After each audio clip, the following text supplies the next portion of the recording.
Ndugu wafanyakazi, mapema katika hotuba yangu niliwapongeza kwa kuchangia kukua kwa uchumi.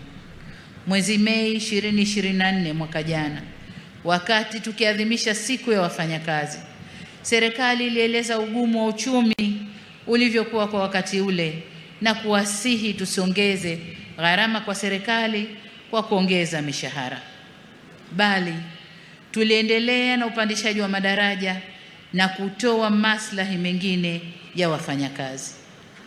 Sasa kwa mapenzi makubwa na kwa namna mlivyoiunga mkono serikali tulipowaomba mfunge mkanda na mkaamua kujituma na kufanya kazi kwa bidii na kufanya uchumi wetu ukue kwa 5.5% mwaka huu, kwa kuwa mcheza kwao hutunzwa.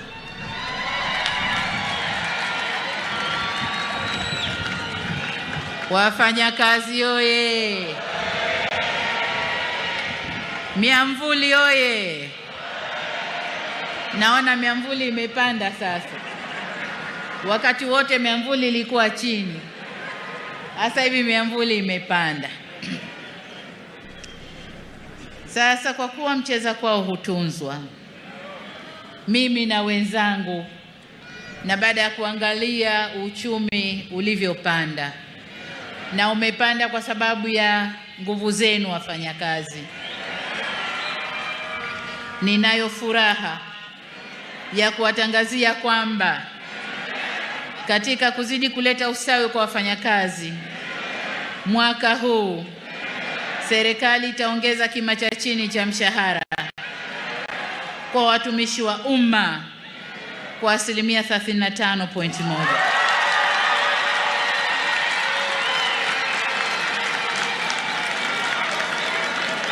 Wafanyakazi oye! Mshikamano, solidarity. Aya, tusikilize. Nyongeza hii itakayoanza kutumika mwezi Julai mwaka huu itaongeza kima cha chini cha mshahara kutoka shilingi 370,000 hadi shilingi 500,000.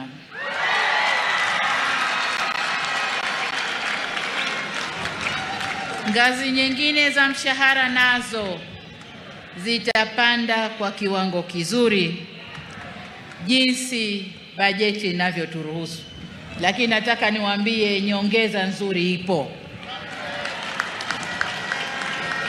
Kwa upande wa sekta